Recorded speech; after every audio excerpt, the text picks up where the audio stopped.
In the history of American Cosa Nostra, the threat of violence is just as important as its use, and nearly every member and associate in its history is capable.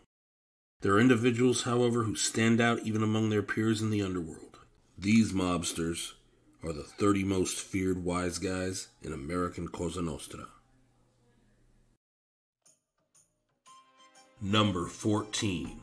Philadelphia crime family boss Nicodemo, Little Nicky Scarfo. Nicodemo Domenico Little Nicky Scarfo was born on March 8, 1929 in Brooklyn, New York, to Philip and Catherine Scarfo, Italian immigrants from Naples and Calabria, respectively.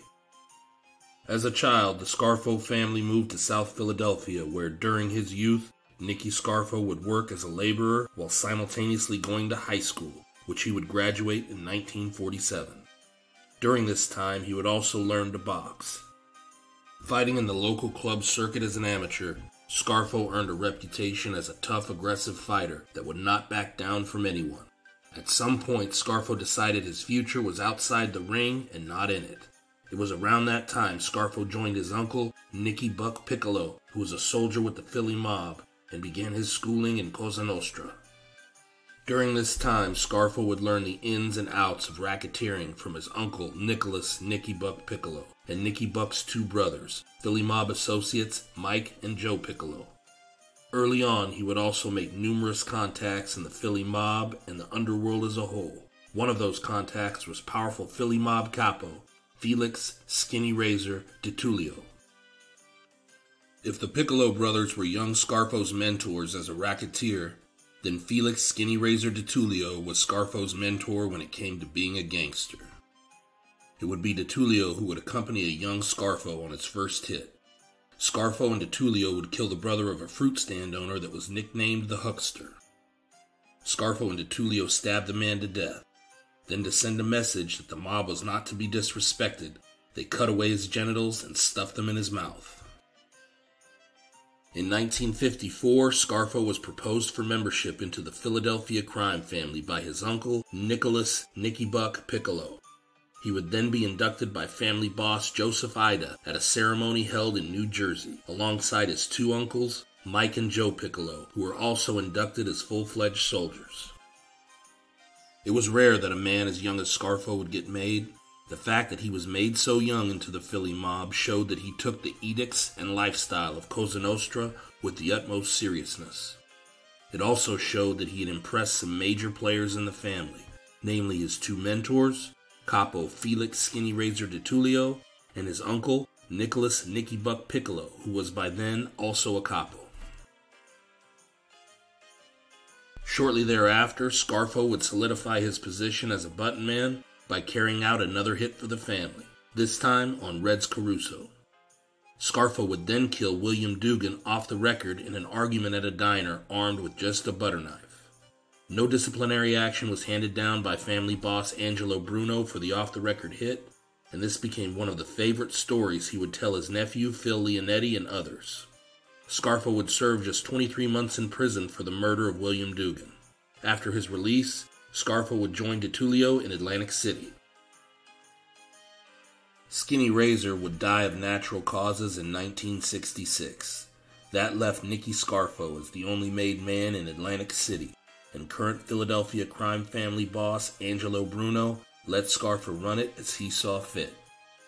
Since its inception, the Philly mob also controlled southern New Jersey and parts of northern New Jersey, which it shared with the DeCavalcante family as well as the families in New York.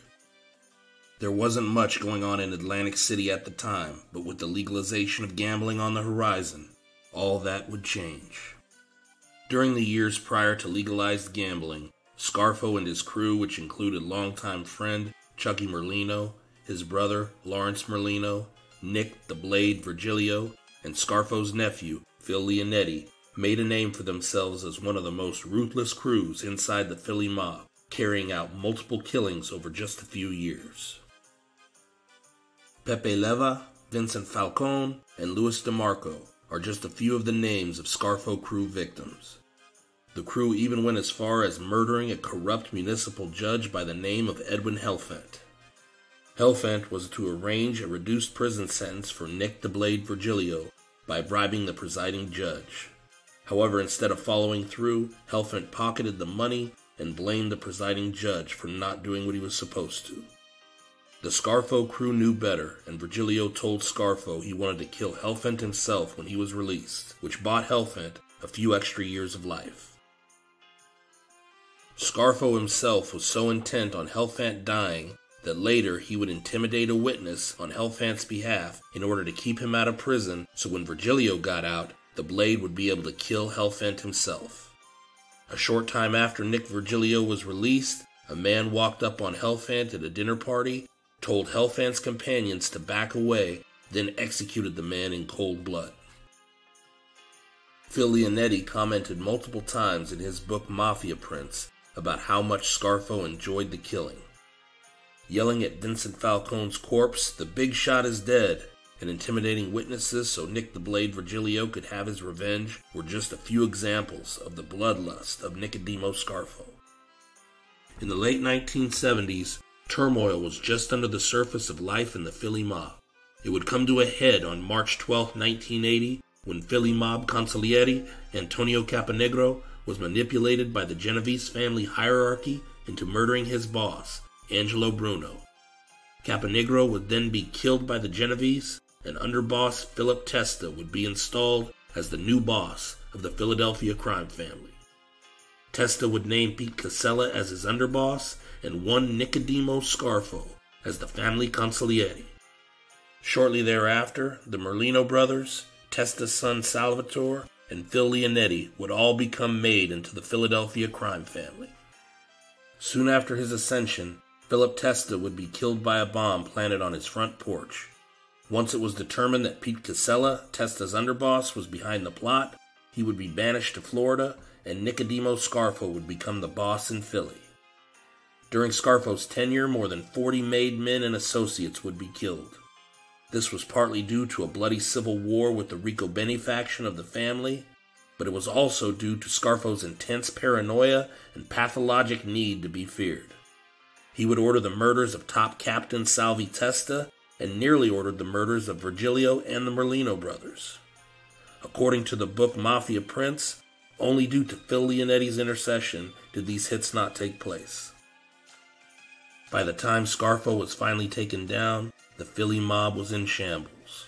It would be his own nephew and family underboss, Phil Leonetti, who would turn state's evidence and testify against Scarfo, effectively putting him away for life.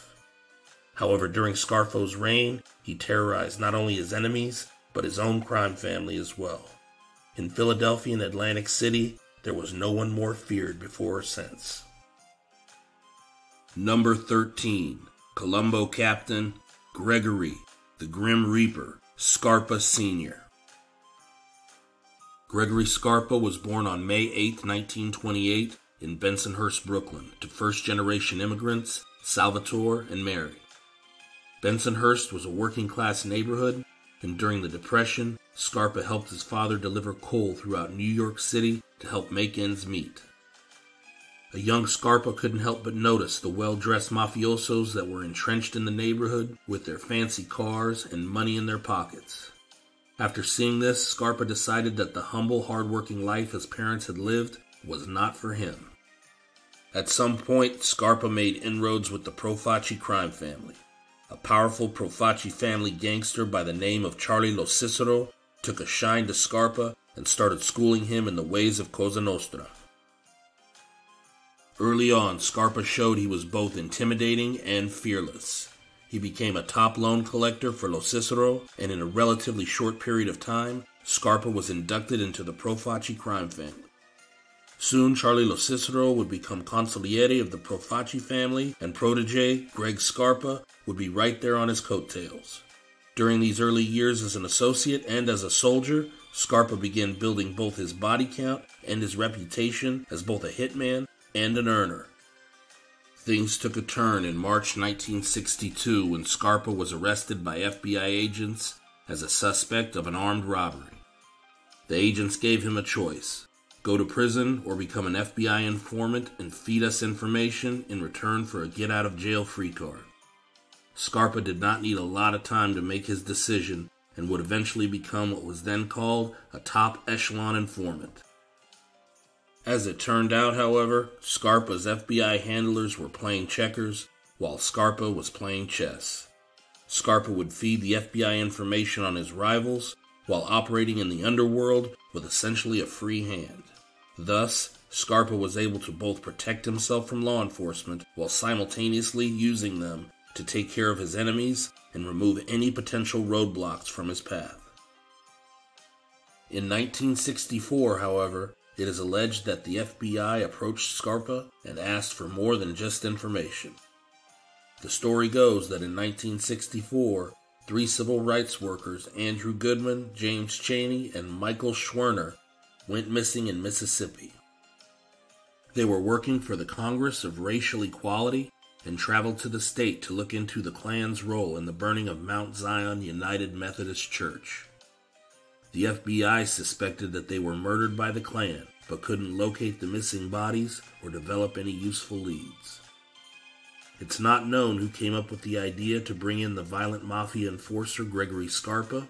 What is known is that Scarpa's longtime girlfriend Linda Shiro testified in 2007 that she accompanied Scarpa to Mississippi. She said that they arrived at a hotel where 8 or 9 FBI agents were waiting. Scarpa was then given a gun and cash, and he soon left the hotel. It is then alleged that Scarpa kidnapped and tortured one of the local Klansmen involved in the murder, during which the Klansman, after being threatened with emasculation, gave up the location of the bodies and the people involved. If true, this is just another example of the violent lengths Scarpa would go to get a job done. The event would later be fictionalized in the movie Mississippi Burning, albeit with an African-American actor playing the role that was allegedly Scarpa. Scarpa's relationship with the FBI would cool in the following years, and he would officially be dropped as an informant in 1966. However, his life in the Mafia was continuing to heat up. After Profaci's death, longtime underboss Joseph Magliocco would take control of the family. However, Joseph Magliocco would get rolled up in a plot with Joseph Bonanno to take over the commission, and by the end of 1963, Joe Colombo would be firmly in charge of the organization that would later bear his name. Scarpa would continue to be a top hitman for Joe Colombo until his assassination in 1971. In 1980, Scarpa would meet FBI agent Len Del Vecchio and would resume his role as an informant. During this second phase, Scarpa would earn the nickname the Grim Reaper, as he filled dual roles as Colombo boss Carmine Persico's top hitman and street general, while simultaneously informing for the FBI. In 1984, Scarpa would kill Mary Berry, a young girlfriend of Colombo consigliere Alphonse Alleyboy Persico, on the orders of the Persicos because they feared she would testify. Scarpa had no scruples about killing women, and it is alleged that the tip on Mary Berry may actually have come from FBI agent Len Del Vecchio. More bodies would pile up during the time Scarpa acted as an informant for Del Vecchio. Scarpa would kill Dominic Soma for allegedly bad-mouthing Scarpa's son, Greg Scarpa Jr., who was also a Colombo mobster. Scarpa would also murder Eliezer Shkolnick for informing to the IRS and other law enforcement on Scarpa dealings. As time went on, more bodies piled up. Limo driver and part-time wise guy Alfred Longobardi went into Greg Scarpa Jr.'s club, got drunk, and repeatedly insulted the Grim Reaper's son. Scarpa hired Longobardi to drive him and another associate from the airport to Staten Island. When they got to the destination, Scarpa shot Longobardi in the face as reprisal to the disrespect he had shown his son. Greg Scarpa Sr. was indeed protective of his family. Another case in point, Scarpa used a car service to transport his daughter Linda and his son Joey to school each day. It is alleged that on a day Joey stayed home sick, the driver took Linda to a park where he attempted to rape her. Scarpa then tracked down the driver and beat him severely before shooting him in the head. Despite contracting HIV from a blood transfusion, Scarpa would still lead the Persico faction in the war between acting boss Vic Arena and imprisoned boss Carmine Persico. Scarpa and his crew terrorized the Arena faction, killing multiple made men and associates. Tommy Amato, Joey Tolino, Sam Nastasi, and Vinny Fusaro all felt the wrath of the Grim Reaper and his crew. Scarpa is estimated to have killed over 25 people from 1980 to 1992, the years he worked as an informant under Lynn Del Vecchio. After being placed on house arrest for racketeering and murder, Scarpa learned that two Lucchese associates threatened his son Joey over a drug deal. Despite being ravaged by AIDS at this point, Scarpa Sr. still headed straight over and shot one of the men involved. The other Lucchese associates returned fire, hitting Scarpa in the eye. This led to his house arrest being revoked and Scarpa sent to jail. He was sentenced from 10 years to life and died from AIDS complications less than a year later. Despite being an informant for most of his career, Greg the Grim Reaper Scarpa Sr. will always be remembered as one of the most feared gangsters to ever walk the street.